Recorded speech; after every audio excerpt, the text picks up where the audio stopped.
It's Boeing versus Airbus, the American versus the European Aviation War.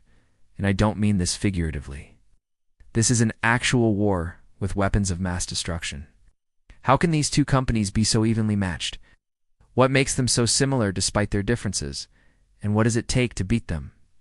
Stay tuned. You're not going to want to miss this.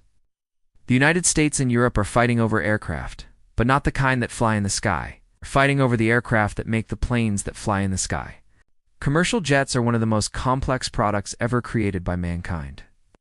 These flying metal tubes crisscrossed our planet every day, transporting millions of people across the world. But they're also incredibly expensive. A single wide-bodied jet, like the Boeing 787 or the Airbus A350, costs more than $300 million.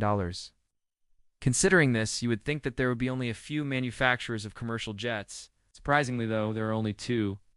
There is Boeing from the United States and Airbus from Europe.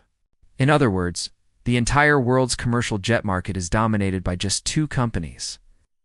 Considering this duopoly, you might assume that one company is clearly better than the other, but that's not really the case. Two companies are so evenly matched that we can't even say one is better. They have fought to such a draw that the entire industry has changed because of them. But how did these two companies become so dominant? To understand how these two companies became so powerful, we first need to go back to their beginnings.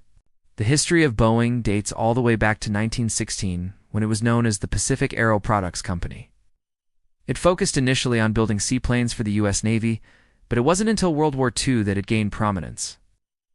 During World War II, Boeing built a number of aircraft for the U.S. military, including the B-29 Superfortress, which was the first aircraft to drop an atomic bomb. After the war, Boeing diversified into commercial jets and became one of the biggest players in the industry. Airbus, on the other hand, didn't start until 1970. It was founded by 5 founding members: Brigat, Aeronaves de Blaka, MBB, Fiat, and Construcción known Aeronauticas. At first, Airbus focused on building smaller regional jets.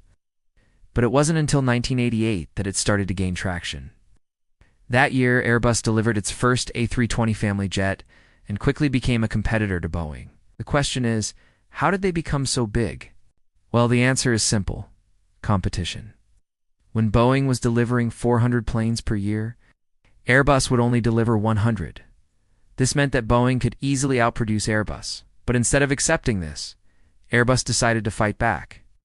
It leveraged its European roots and started developing wide-body jets that were cheaper than Boeing's. For example, the A330 was developed to be a cheaper alternative to Boeing's 67. Airbus continued to invest in new technologies to reduce production costs. This included investing in advanced manufacturing techniques and designing more efficient aircraft. By the end of the 1990s, Airbus had become a serious threat to Boeing. In 1999, Airbus delivered 268 aircraft, while Boeing only delivered 239 aircraft. Now, this may seem like a small difference, but it was actually a major upset. For the first time in decades, Airbus had outdelivered Boeing. At this point, Boeing was worried. They knew that if Airbus kept growing at this rate, it wouldn't be long before they took the crown. So they decided to fight back. Boeing went on a hiring spree and started investing in new technologies. This allowed them to increase production rates and lower costs. By 2005, Boeing was back on top. They delivered a total of 435 aircraft, while Airbus only delivered 351 aircraft. But Airbus wasn't going to accept defeat. It went back to the drawing board and started developing more efficient aircraft. This led to the development of the A380, the world's largest passenger aircraft. The A380 was supposed to be the game changer that would allow Airbus to finally overtake Boeing. Unfortunately, though, the A380 ended up being a massive failure. Very few airlines ordered the plane, and Airbus was left with hundreds of unsold A380s. Despite the setback, Airbus was determined to win the war. They refocused their efforts on the A320 family and started developing new variants. One of these variants was the A321neo, a narrow-bodied jet that was the perfect competitor to Boeing's 737 MAX. The A321neo was such a success that it quickly became the best-selling commercial aircraft in the world. Today, Airbus and Boeing continue to compete fiercely. They constantly try to one-up each other, which has resulted in a number of knockdowns. In recent years, for example, Boeing developed the 777X, a wide-body jet that is supposed to revolutionize air travel. But the 777X has been plagued by problems, which has given Airbus the chance to take the lead. Currently, Airbus is the world's largest aircraft manufacturer. It delivers more planes each year than Boeing and has a larger backlog of orders. Despite this, though, many analysts believe that Boeing will eventually come out on top. Boeing is the more established of the two companies and has a stronger financial position. They're also investing heavily in new technologies, such as the development of a new mid-size jet. In the long run, these investments could pay off and allow Boeing to reclaim the title of the world's largest aircraft manufacturer. So the question is, why can't anyone beat these guys? Well, the answer is simple. They've created a duopoly that is very hard to break. To understand what I mean, let's look at the economics of the commercial jet industry.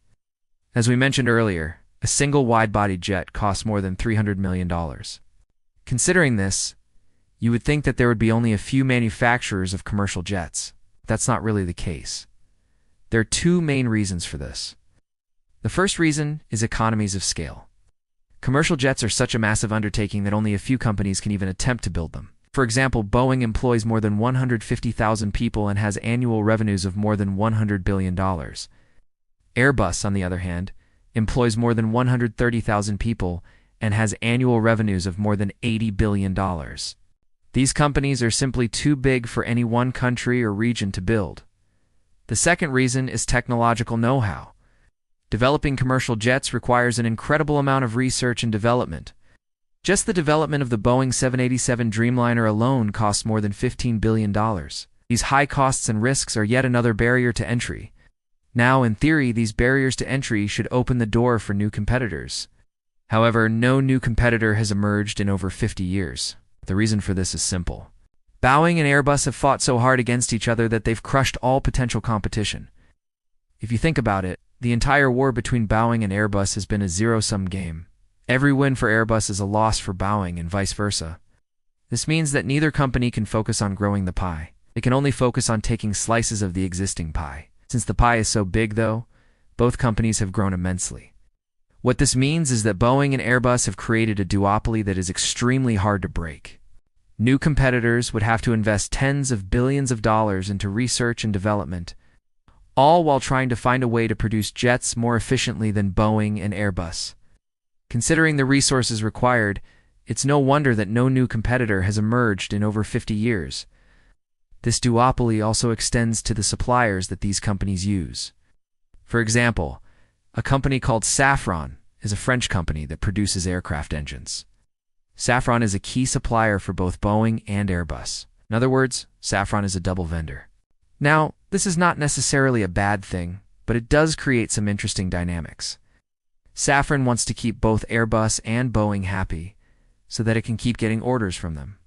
This means that Safran has an incentive to keep the status quo. Safran doesn't want a new competitor to emerge that could potentially steal its customers. In fact, all of the suppliers that Boeing and Airbus use are in the same position. This creates a strong incentive for all parties involved to maintain the status quo. As you can see, Boeing and Airbus have created a system that benefits them greatly. They have essentially created a duopoly that is supported by their suppliers. This makes it nearly impossible for a new competitor to emerge. And that's why these two companies are so dominant today. Do you think that this duopoly is good or bad? Comment below. Also, do you think that a new competitor will emerge in the future? Comment below. And as always, thanks for watching. I'll see you next time.